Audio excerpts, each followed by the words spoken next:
ನಮಸ್ಕಾರ ಸ್ನೇಹಿತರೆ, ನಾನು ಹನುಮಂತ್ ಮಾಗಿ. ಸ್ನೇಹಿತರೆ, ದೃಶ್ಯವೊಂದನ್ನು ಗಮನಿಸ್ತಾ ಇದ್ದೀರಿ. ಸ್ನೇಹಿತರೆ, ಈ ದೃಶ್ಯವನ್ನು ನೋಡಿದ್ರೆ ಖಂಡಿತವಾಗಿಯೂ ಎಂಥವರಿಗೂ ಒಂದು ಕ್ಷಣ ಕಣ್ಣೀರು ಬಂದು ಬಿಡುತ್ತೆ. ತನ್ನ ಮಗಳನ್ನು ಕಳೆದುಕೊಂಡಿರುವಂಥ ತಾಯಿ ಬಿಕ್ಕಿ ಬಿಕ್ಕಿ ಅಳ್ತಾ ಇದ್ದಾಳೆ. ಸೊ ಇಂತಹ ಪರಿಸ್ಥಿತಿ ಯಾರಿಗೂ ಬೇಡ ಅಂತ ಒಂದು ಕ್ಷಣ ಅನಿಸಿಬಿಡುತ್ತೆ. ಎಲ್ಲರೂ ಕೂಡ ಸಂತೋಷದಲ್ಲಿ ಒಂದು ಟ್ರಿಪ್ ಮಾಡಬೇಕು, ಟ್ರೆಕ್ಕಿಂಗ್ ಹೋಗಬೇಕು ಅನ್ನುವಂಥ ಒಂದು ಮನಸ್ಥಿತಿಯಲ್ಲಿ ಬಂದಿರ್ತಾರೆ. ಆದರೆ ತಮ್ಮ ಮಗಳು ಈ ರೀತಿಯಾಗಿ ನಾಪತ್ತೆ ಆಗಿಬಿಡ್ತಾಳೆ, ಕೊನೆಗೆ ಶವವಾಗಿ ಪತ್ತೆ ಆಗಿಬಿಡ್ತಾಳೆ ಅನ್ನುವಂಥ ಒಂದು ಕನಸು ಕೂಡ ಆ ತಾಯಿಗೆ ಇರಲಿಲ್ಲ ಅಂತ ಕಾಣಿಸುತ್ತೆ. ಸ್ನೇಹಿತರೆ, ನಿಮ್ಮೆಲ್ಲರಿಗೂ ಕೂಡ ಗೊತ್ತಿರೋ ಹಾಗೆ ಕಳೆದ ಒಂದು ವಾರದ ಹಿಂದೆ ಮಡಿಕೇರಿಯಲ್ಲಿ ನಡೆದಿರುವಂಥ ವಿಚಾರ, ಶರಣ್ಯ ನಾಪತ್ತೆ ಆಗಿದ್ರು. ಶರಣ್ಯ ನಾಪತ್ತೆ ಆದ ಬಳಿಕ ಶರಣ್ಯ ಅವರು ಕೊನೆಗೆ ಜೀವಂತವಾಗಿ ಪತ್ತೆ ಆಗಿದ್ರು. ಆದರೆ ಶ್ರೀನಂದ ಕೂಡ ಅದೇ ರೀತಿಯಾಗಿ ಜೀವಂತವಾಗಿ ಪತ್ತೆ ಹಾಕ್ತಾರೆ ಅಂತ ಬಹುತೇಕ ಜನ ಅಂದುಕೊಂಡು ಬಿಟ್ಟಿದ್ರು. ಸೊ ಈ ಒಂದು ಶ್ರೀನಂದ ಕಾಣೆ ಆದಂಥ ಸಂದರ್ಭದಲ್ಲಿ ಬೇರೆ ಬೇರೆ ರೀತಿಯಾದಂಥ ಒಂದಿಷ್ಟು ಮಾತುಗಳು ಕೂಡ ಕೇಳಿ ಬರ್ತಾ ಇದ್ವು, ಅನುಮಾನಗಳು ಕೂಡ ಹುಟ್ಟಿಕೊಂಡು ಬಿಟ್ಟಿದ್ವು. ಈಗ ಶ್ರೀನಂದ ಕೊನೆಗೂ ಕೊಳೆತ ಸ್ಥಿತಿಯಲ್ಲಿ ಪತ್ತೆ ಹಾಗೆ ಬಿಟ್ಟಿದ್ದಾಳೆ. ಏನಿದು ಪ್ರಕರಣ? ಈ ಪ್ರಕರಣಕ್ಕೆ ಸಂಬಂಧಪಟ್ಟ ಹಾಗೆ ಇಂಚಿಂಚು ಮಾಹಿತಿಯನ್ನು ಗಮನಿಸ್ತಾ ಹೋಗೋಣ. ಜೊತೆಗೆ ಅಲ್ಲಿನ ವಿಫಲತೆಗಳು ಹೇಗಿದ್ದಾವೆ, ಅಲ್ಲಿನ ಅಧಿಕಾರಿಗಳು ಅದೇನು ಕತ್ತೆ ಕಾಯ್ತಾ ಇದ್ದಾರೆ, ಅಲ್ಲಿನ ಜಿಲ್ಲಾಡಳಿತ ಅದೇನು ಮಾಡ್ತಾ ಇದೆ, ಈ ಕುರಿತಾಗಿ ಒಂದಿಷ್ಟು ಪ್ರಶ್ನಿಸ್ತಾ ಹೋಗೋಣ. ಸ್ನೇಹಿತರೆ, ವಿಡಿಯೋನ ಕೊನೆವರೆಗೂ ನೋಡಿ. ನೀವೇನಾದರೂ ನಮ್ಮ ಚಾನಲನ್ನು ಸಬ್ಸ್ಕ್ರೈಬ್ ಮಾಡಿಕೊಳ್ಳದೆ ವಿಡಿಯೋವನ್ನು ಗಮನಿಸ್ತಾ ಇದ್ರೆ ಸ್ನೇಹಿತರೆ, ಈ ಕೂಡಲೇ ನಮ್ಮ ಚಾನಲನ್ನು ಸಬ್ಸ್ಕ್ರೈಬ್ ಮಾಡಿ ಹಾಗೂ ನೋಟಿಫಿಕೇಶನ್ಗಾಗಿ ಬೆಲ್ ಐಕನ್ ಕೂಡ ಕ್ಲಿಕ್ ಮಾಡಿಕೊಳ್ಳಿ. ಇನ್ನು ನೇರವಾಗಿ ವಿಷಯಕ್ಕೆ ಬಂದು ಬಿಡೋಣ. ಸ್ನೇಹಿತರೆ, ಚಿಕ್ಕಮಗಳೂರಿನ ದತ್ತಪೀಠದ ತಪ್ಪಲಿನಲ್ಲಿ ನಾಪತ್ತೆಯಾಗಿದ್ದಂಥ ಕೇರಳದ ಪಾಲಕ್ಕಾಡ್ ಮೂಲದ 15 ವರ್ಷದ ಬಾಲಕಿ ಶ್ರೀನಂದ ಶವವಾಗಿ ಪತ್ತೆ ಆಗಿದ್ದಾಳೆ. ಅರಚಿನಗುಪ್ಪೆಯಿಂದ ಸುಮಾರು 5 ಕಿಲೋಮೀಟರ್ ದೂರದಲ್ಲಿರುವ ಸುಮಾರು 1500 ಅಡಿ ಆಳದ ಪ್ರಪಾತದಲ್ಲಿ ಶವವಾಗಿ ಪತ್ತೆ ಆಗಿದ್ದಾಳೆ. ಬಹುತೇಕರು ಇದನ್ನ 2000 ಅಂತ ಹೇಳ್ತಾ ಇದ್ದಾರೆ, ಕೆಲವರು 1500 ಅಡಿ ಅಂತ ಹೇಳ್ತಾ ಇದ್ದಾರೆ. ಅದೆಷ್ಟೇ ಅಡಿ ಇರಬಹುದು. ಸೊ ಈ ಒಂದು ಅಡಿಯಲ್ಲಿ ಶವವಾಗಿ ಪತ್ತೆ ಆಗಿದ್ದಾಳೆ. ಇನ್ನು ಮಂಗಳವಾರ ಏಪ್ರಿಲ್ 7ರಂದು ಸಂಜೆ ಮಾಣಿಕ್ಯಧಾರ ಜಲಪಾತದ ವೀಕ್ಷಣೆಗೆ ತೆರಳಿದಂಥ ವೇಳೆಯಲ್ಲಿ ಬಾಲಕಿ ನಾಪತ್ತೆ ಆಗಿ ಬಿಟ್ಟಿರ್ತಾಳೆ. ಸರಿಯಾಗಿ ಸಮಯ 6 ಗಂಟೆಯ ಆಸುಪಾಸು. ಇನ್ನು ಇಲ್ಲಿಗೆ ಬರುವಂತಹ ಪೂರ್ವದಲ್ಲಿ ಹಂಪಿ ಪ್ರವಾಸವನ್ನ ಮುಗಿಸಿ 41 ಜನ ಕುಟುಂಬದ ಸದಸ್ಯರೊಂದಿಗೆ ಶ್ರೀನಂದಿ ಇಲ್ಲಿಗೆ ಬಂದಿರ್ತಾಳೆ. ಕಾಣೆಯಾಗುವ ಕೆಲವೇ ನಿಮಿಷಗಳ ಮೊದಲು ತಂದೆಯ ಮೊಬೈಲ್ನಲ್ಲಿ ಸಂತೋಷದ ರೀಲ್ಸ್ ಚಿತ್ರೀಕರಿಸಿರ್ತಾಳೆ. ಆದರೆ ಜನಸಂದಣಿಯ ನಡುವೆ ಮೆಟ್ಟಿಲುಗಳನ್ನು ಇಳಿಯುವಾಗ ಆಕೆಯು ಹಠಾತ್ತನೆ ಕಾಣೆ ಆಗಿ ಬಿಡ್ತಾಳೆ. ಸೊ ಅವಳು ಕಾಣೆ ಆಗಿರೋದು ಕೆಲವೊಂದಿಷ್ಟು ಅನುಮಾನಗಳಿಗೂ ಕೂಡ ದಾರಿ ಮಾಡಿಕೊಡುತ್ತೆ. ಇದೀಗ ಆಕೆಯ ಮೃತದೇಹ ಪತ್ತೆಯಾಗಿರುವುದು ದುಃಖ ತಂದಿದೆ ಅಂತಾನೆ ಹೇಳಬಹುದು.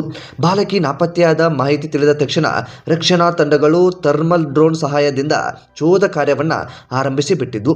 ಪೊಲೀಸ್ ಇಲಾಖೆ, ಅರಣ್ಯ ಇಲಾಖೆ ಮತ್ತು ಅಗ್ನಿಶಾಮಕ ದಳದ 100ಕ್ಕೂ ಹೆಚ್ಚು ಸಿಬ್ಬಂದಿಗಳು ವಿವಿಧ ತಂಡಗಳಾಗಿ ವಿಭಜನೆಗೊಂಡು ಹುಡುಕಾಟವನ್ನು ನಡೆಸಿದ್ದರು. ಘಟನೆ ನಡೆದ ಪ್ರದೇಶ ತೀವ್ರವಾಗಿ ಕಡಿದಾದ ಹಾಗೂ ಅಪಾಯಕಾರಿ ಪ್ರದೇಶವಾಗಿರುವುದರಿಂದ ಸಾಧ್ಯವಿರುವ ಎಲ್ಲಾ ಮಾರ್ಗದಲ್ಲಿ ಶೋಧವನ್ನು ಕೂಡ ನಡೆಸಲು ತಂಡಗಳು ಪ್ರಾರಂಭಿಸಿ ಬಿಟ್ಟಿದ್ವು. ಆದರೆ ಬಾಲಕಿಯನ್ನು ಜೀವಂತವಾಗಿ ಪತ್ತೆ ಹಚ್ಚಲು ಸಾಧ್ಯವಾಗದೆ ಎಲ್ಲರಲ್ಲೂ ಕೂಡ ವಿಷಾದ ಕೂಡ ಮೂಡ್ತಾ ಇದೆ. ಒಟ್ಟು ಈ ರೀತಿಯಾಗಿ ಒಂದು ದುರ್ಘಟನೆ ನಡೆದಿರುವಂತಹದ್ದು. ಸೊ ಆ ದೇಹವನ್ನು ಗಮನಿಸಿದಂಥ ಸಂದರ್ಭದಲ್ಲಿ ದೇಹದ ಒಂದು ಕಾಲು ಬೇರೆ ಕಡೆಗೆ ಇದೆ, ಇನ್ನೊಂದು ಕಾಲು ನೀಟಾಗಿ ನೆಲದ ಮೇಲೆ ಬಿದ್ದಿದೆ. ಆ ಕಡೆ ಯಾವುದೋ ಒಂದು ಗಿಡದ ಮೇಲೆ ಒಂದಿಷ್ಟು ಬಟ್ಟೆಗಳು ಕೂಡ ಕಾಣಿಸ್ತಾ ಇದೆ. ಇತ್ತ ಈ ಒಂದು ಶ್ರೀನಂದಾಳ ಪ್ಯಾಂಟ್ ಕೂಡ ಹರಿದಿರುವಂತದ್ದು ಕೂಡ ಸ್ಪಷ್ಟವಾಗಿ ಗೊತ್ತಾಗ್ತಾ ಇದೆ. ಅದೇ ರೀತಿಯಾಗಿ ಮೈ ಮೇಲೆ ಬಟ್ಟೆ ಇಲ್ಲ, ಅಂದ್ರೆ ಅರೆನಗ್ನದಲ್ಲೂ ಕೂಡ ಇದ್ದಾಳೆ. ಸೊ ಹಾಗಂತ ಇಲ್ಲೇನೋ ಬೇರೆ ಏನೋ ನಡೆದು ಹೋಗಿದೆ ಅಂತ ನಾನು ಹೇಳ್ತಾ ಇಲ್ಲ. ಕಾಲು ಜಾರಿ ಬಿದ್ದಿರಬಹುದು ಅಥವಾ ಇನ್ನೇನೋ ಆ ಸಂದರ್ಭಕ್ಕೆ ನಡೆದು ಹೋಗಿರಬಹುದು ಅನ್ನುವ ರೀತಿಯಲ್ಲಿಯೂ ಕೂಡ ಅನುಮಾನಗಳು ಕಾಣಿಸ್ತಾ ಇದ್ದಾವೆ. ಇನ್ನು ಪ್ರಾಥಮಿಕ ವರದಿಯ ಪ್ರಕಾರ ಬಹುತೇಕ ಕಾಲು ಜಾರಿ ಬಿದ್ದಿರಬಹುದು ಅನ್ನುವ ರೀತಿಯಲ್ಲಿಯೂ ಕೂಡ ಒಂದಿಷ್ಟು ಮಾತುಗಳು ಕೂಡ ಕೇಳಿ ಬರ್ತಾ ಇದ್ದಾವೆ. ತನಿಖೆಯ ನಂತರ ಅಸಲಿ ಸತ್ಯಾಸತ್ಯತೆ ಗೊತ್ತಾಗುತ್ತೆ. ಕೊಳೆತಿರುವಂತಹ ಸ್ಥಿತಿಯಲ್ಲಿ ಶ್ರೀನಂದ ದೇಹವು ಕೂಡ ಸಿಕ್ಕಿರುವಂತದ್ದು. ಅಂದ್ರೆ ಅವಳು ಯಾವತ್ತು ನಾಪತ್ತೆ ಆಗಿದ್ಲೋ ಆ ದಿನವೇ ಆಕೆ ಸಾವನ್ನ ಆಗಿದ್ಲು ಅನ್ನುವಂಥದ್ದು ಸ್ಪಷ್ಟವಾಗಿ ಇಲ್ಲಿ ಗೋಚರಿಸ್ತಾ ಇದೆ. ಅಂದ ಹಾಗೆ ಬಹುತೇಕ ಅನುಮಾನಗಳು ಕೂಡ ಏನು ಕಾಡ್ತಾ ಇದ್ವು ಅಂತಂದ್ರೆ, ಯಾರೋ ಅಪಹರಣ ಮಾಡ್ಕೊಂಡು ಹೋಗಿರಬಹುದು, ಅಥವಾ ಆಕೆ ಎಲ್ಲೋ ಹೋಗಿರಬಹುದು, ಅಥವಾ ತಾನು ಫೇಮಸ್ ಆಗೋದಕ್ಕೆ ಈ ರೀತಿಯಾಗಿ ಮಾಡಿರಬಹುದು. ಈ ರೀತಿಯಾದಂಥ ಒಂದಿಷ್ಟು ಮಾತುಗಳು ಕೂಡ ಕೇಳಿ ಬರ್ತಾ ಇದ್ವು. ಶ್ರೀನಂದ ಜೀವಂತವಾಗಿ ಪತ್ತೆ ಹಾಕ್ತಾಳೆ ಅಂತ ಬಹುತೇಕರು ಅಂದ್ಕೊಂಡಿದ್ರು. ಆದರೆ ಅದ್ಯಾವುದು ಕೂಡ ಸಾಧ್ಯ ಆಗಲಿಲ್ಲ. ಕೊನೆಗೂ ಕೂಡ ಡ್ರೋನ್ ಕ್ಯಾಮ್ರಾದಲ್ಲಿ ಈಕೆಯ ಮೃತದೇಹ ಪತ್ತೆ ಆಗುತ್ತೆ. ಅದಾದ ಬಳಿಕ ಮೃತದೇಹ ಪತ್ತೆ ಆದ ನಂತರ ಸಿಬ್ಬಂದಿಗಳಿಗೆ ಎಲ್ಲರಿಗೂ ಕೂಡ ಮಾಹಿತಿ ಹೋಗುತ್ತೆ. ಸ್ಥಳಕ್ಕೆ DC ಅವರು ಬರ್ತಾರೆ, ಸಂಬಂಧಪಟ್ಟ ಪೊಲೀಸ್ ಇಲಾಖೆಯವರು ಕೂಡ ಬರ್ತಾರೆ. ಬಹುತೇಕ ಯಾರ್ಯಾರೆಲ್ಲ ಬರೋದಕ್ಕೆ ಸಾಧ್ಯನೋ ಆ ಒಂದು ಸ್ಥಳಕ್ಕೆ ಬಂದಿದ್ದಾರೆ. ಈಗ ಒಂದು ದೊಡ್ಡ ಸವಾಲು ಏನು ಅಂತಂದ್ರೆ, ಮೃತದೇಹ ಪತ್ತೆ ಆಗಿರುವ ಸ್ಥಳದಿಂದ ಆ ಮೃತದೇಹವನ್ನ ಮತ್ತೆ ಮೇಲೆ ತರುವಂತದ್ದು ಕೂಡ ಈಗ ಅಲ್ಲಿನ ಸಿಬ್ಬಂದಿಗಳಿಗೆ ಸವಾಲು ಕೂಡ ಆಗಿದೆ. ಕಾರಣ ಅಲ್ಲಿ ಯಾವುದೇ ರೀತಿಯಾಗಿ ವಾಹನಗಳು ಹೋಗೋದಕ್ಕೆ ಅಥವಾ ಸಂಚಾರ ಮಾಡೋದಕ್ಕೆ ಅವಕಾಶಗಳು ಇಲ್ಲ. ಹಾಗಾಗಿ ಇದೊಂದು ಸವಾಲು ಕೂಡ ಆಗಿದೆ. ಬಹುತೇಕ ತೆಗೆದುಕೊಂಡು ಬರ್ತಾರೆ, ಏನೋ ಒಂದು ಸಾಹಸವನ್ನ ಆ ಸಂದರ್ಭದಲ್ಲಿ ಮಾಡೇ ಮಾಡ್ತಾರೆ ಅನ್ನುವಂಥ ಅನ್ನುವಂಥದ್ದು ಮೇಲ್ನೋಟಕ್ಕೆ ಗೊತ್ತಿರುವಂಥ ವಿಚಾರ. ಹಾಗಂತ ದೇಹವನ್ನು ಅಲ್ಲೇ ಬಿಟ್ಟು ಬರೋದಕ್ಕೆ ಆಗೋದಿಲ್ಲ. ಹಾಗಾಗಿ ದೇಹವನ್ನು ಮೇಲ್ ತರುವಂಥ ಕೆಲಸವನ್ನು ಕೂಡ ಈಗ ಸಿಬ್ಬಂದಿಗಳು ಮಾಡ್ತಾ ಇದ್ದಾರೆ. ಇದಕ್ಕೆ ಸಂಬಂಧಪಟ್ಟ ಹಾಗೆ ಏನೇನು ತನಿಖೆ ಅಂಥದ್ದೆಲ್ಲವೂ ಆಗಬೇಕೋ ಎಲ್ಲವೂ ಕೂಡ ಆಗುವಂಥ ಸಾಧ್ಯತೆ ಇರುತ್ತೆ. ಸೊ ಇದೊಂದು ಕಡೆ ವಿಚಾರವಾದರೆ ನಾವು ಇಲ್ಲಿ ಸೂಕ್ಷ್ಮವಾಗಿ ಗಮನಿಸಲೇಬೇಕು. ನಮ್ಮ ಜಿಲ್ಲಾಡಳಿತಗಳಾಗಿರ್ಬೋದು ಅಥವಾ ನಮ್ಮ ರಾಜ್ಯದಲ್ಲಿ ಎಂಥ ವ್ಯವಸ್ಥೆಗಳು ಇದ್ದಾವೆ ಅನ್ನೋದನ್ನು ನಾವು ಸೂಕ್ಷ್ಮವಾಗಿ ಗಮನಿಸಬೇಕು.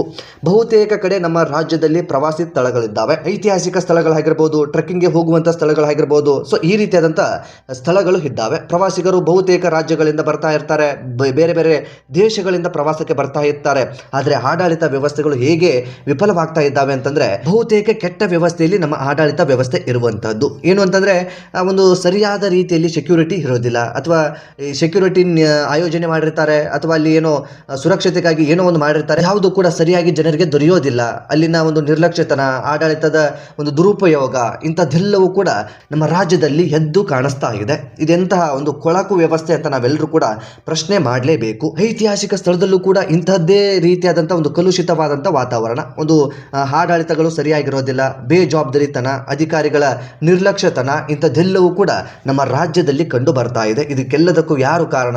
ಎಲ್ಲವೂ ಕೂಡ ಪ್ರಶ್ನೆ ಈ ಸಂದರ್ಭಕ್ಕೆ ಕಾಡುತ್ತೆ. ಸ್ನೇಹಿತರೆ, ಇಂತಹ ಒಂದು ಕೆಟ್ಟ ವ್ಯವಸ್ಥೆಯಲ್ಲಿ ನಾವು ಬದುಕ್ತಾ ಇದ್ದೇವೆ. ಸೊ ಇಲ್ಲಿ ಒಂದು ಸ್ಥಳಗಳಿಗೆ CCTVಗಳು ಕೂಡ ಇರೋದಿಲ್ಲ, ನಿರ್ಲಕ್ಷ್ಯತನ ಇರುತ್ತೆ, ಆಯೋಜನೆ ಮಾಡಿರುವಂಥ ಸೆಕ್ಯೂರಿಟಿ ಇನ್ನೆಲ್ಲೋ ಹೋಗಿ ಬಿಡ್ತಾರೆ, ಏನೇನೋ ಮಾಡ್ತಾ ಇರ್ತಾರೆ, ಜನ ಬರ್ತಾರೆ ಹೋಗ್ತಾರೆ, ಅವರ ಜೀವದ ಬಗ್ಗೆ ಅವರಿಗೆ ಕಾಳಜಿ ಇರೋದಿಲ್ವಾ ಅನ್ನುವಂಥ ನಿರ್ಲಕ್ಷ್ಯತನವನ್ನು ತೋರುವಂಥವರ ಸಂಖ್ಯೆಯೂ ಕೂಡ ಹೆಚ್ಚಾಗಿಬಿಟ್ಟಿದೆ. ಅಧಿಕಾರದ ದುರುಪಯೋಗ ಕೂಡ ಆಗ್ತಾ ಇದೆ. ಇಂಥದ್ರೆಲ್ಲದರ ನಡುವೆ ಯಾರೋ ಅಮಾಯಕರ ಜೀವ ಬಲಿ ಆಗ್ತಾ ಇದೆ. ಇದೆಲ್ಲದಕ್ಕೂ ಕೂಡ ಯಾರು ಕಾರಣ ಅನ್ನುವಂಥ ಪ್ರಶ್ನೆ ಈ ಸಂದರ್ಭಕ್ಕೆ ಮೂಡುತ್ತೆ. ಸರಿಯಾದ CCTV ಫುಟೇಜ್ಗಳು ಸಿಗೋದಿಲ್ಲ, ಸರಿಯಾಗಿ ಒಂದು CCTVಗಳನ್ನು ಹಾಕೋದಿಲ್ಲ. ಯಾರೋ ಒಂದು ನಿರ್ಬಂಧ ಸ್ಥಳಕ್ಕೆ ಹೋಗ್ತಾರೆ ಅಥವಾ ಅಲ್ಲಿ ಹೋಗ್ತಾ ಇದ್ದಾರೆ, ಟ್ರೈ ಮಾಡ್ತಾ ಇದ್ದಾರೆ ಅನ್ನೋ ಕಾರಣಕ್ಕೆ ಅವರನ್ನು ಮತ್ತೆ ಹಿಂದೆ ಕರೆಯುವಂಥ ವ್ಯವಸ್ಥೆಗಳು ಕೂಡ ಆಗೋದಿಲ್ಲ. ಸರಿಯಾಗಿ ಕೆಲಸವನ್ನು ಮಾಡುವಂಥ ಸಿಬ್ಬಂದಿಗಳು ಕೂಡ ಇರೋದಿಲ್ಲ.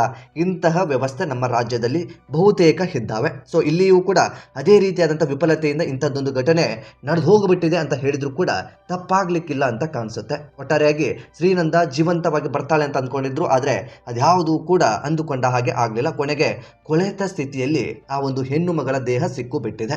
ಸೊ ಇದಕ್ಕೆ ಅನೇಕ ಕಾರಣಗಳು, ಅನೇಕ ಅನುಮಾನಗಳು ಕೂಡ ಹುಟ್ಟಿಕೊಳ್ತಾ ಇದ್ದಾವೆ. ಇದಕ್ಕೆ ಸಂಬಂಧಪಟ್ಟ ಹಾಗೆ ತನಿಖೆಯ ನಂತರ ಅದೇನು ಸತ್ಯಾಸತ್ಯತೆ ಎಲ್ಲವೂ ಕೂಡ ಹೊರಗೆ ಬರುವಂತಹ ಸಾಧ್ಯತೆ ಹೆಚ್ಚಾಗಿ ಕಾಣಿಸ್ತಾ ಇದೆ. ಸೊ ಒಟ್ಟಾರೆಯಾಗಿ ನೀವು ಕೂಡ ಟ್ರೆಕ್ಕಿಂಗ್ ಹೋಗ್ತಾ ಇರ್ತೀರಿ ಅಥವಾ ಇನ್ನೇನೆಲ್ಲ ಹೋಗ್ತಾ ಇರ್ತೀರಿ, ಹೋಗಬೇಕಾದಂಥ ಸಂದರ್ಭದಲ್ಲಿ ಒಂದಿಷ್ಟು ಗಮನ ಹರಿಸ್ಕೊಳ್ಳಿ, ಒಂದಿಷ್ಟು ಎಚ್ಚೆತ್ತುಕೊಳ್ಳಿ. ಸೊ ಪೋಷಕರೆಲ್ಲೂ ಕೂಡ ಹೇಳ್ತಾ ಇರುವಂಥದ್ದು, ನಿಮ್ಮ ಮಕ್ಕಳು ನಿಮ್ಮ ಜೊತೆಗೆ ಇರ್ತಾರೆ, ನಿಮ್ಮ ಜೊತೆಗೆ ಬರ್ತಾರೆ ಅಂತ ಅಂದ್ಕೊಂಡಿರ್ತೀರಿ. ಸೊ ಎಲ್ಲೋ ಮಿಸ್ ಆಗಿ ಏನು ಬೇಕಾದರೂ ಆಗುವಂಥ ಸಾಧ್ಯತೆ ಇರುತ್ತೆ. ಹಾಗಾಗಿ ಮಕ್ಕಳ ಬಗ್ಗೆ ಗಮನ ಹರಿಸ್ಕೊಳ್ಳಿ, ನಿಮ್ಮ ಬಗ್ಗೆ ನೀವು ಗಮನ ಹರಿಸಿ.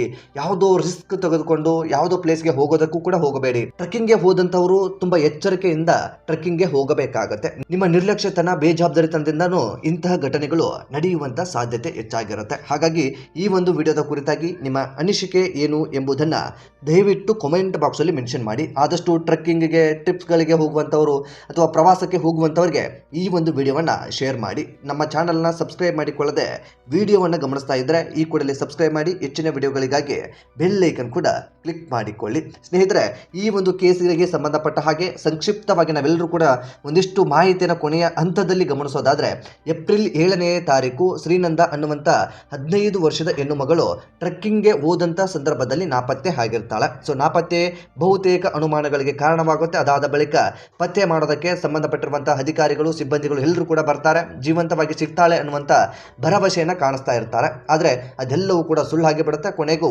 ಶ್ರೀನಂದ ದೇಹ ಕೊಳೆತ ಸ್ಥಿತಿಯಲ್ಲಿ 1500ರಿಂದ 2000 ಅಡಿ ಅಂತ ಹೇಳಲಾಗ್ತಾ ಇರುವಂಥದ್ದು. ಅಷ್ಟು ಆಳದ ಕೆಳಗೆ ಆಕೆಯ ದೇಹ ಇರುವಂತಹ ಸ್ಥಳದಿಂದ, ಪ್ರವಾಸಕ್ಕೆ ಹೋಗಿರುವಂತಹ ಸ್ಥಳದಿಂದ ಅಷ್ಟು ಆಳದ ಕೆಳಗೆ ಆಕೆಯ ಮೃತ ದೇಹ ಸಿಕ್ಕು ಬಿಡುತ್ತೆ. ಇದಿಷ್ಟು ಈ ಕೇಸ್ಗೆ ಸಂಬಂಧಪಟ್ಟ ಹಾಗೆ ಒಂದಿಷ್ಟು ಮಾಹಿತಿ. ಮತ್ತೆ ಮುಂದಿನ ವಿಡಿಯೋದಲ್ಲಿ ಸಿಗೋಣ. ನಮಸ್ಕಾರ.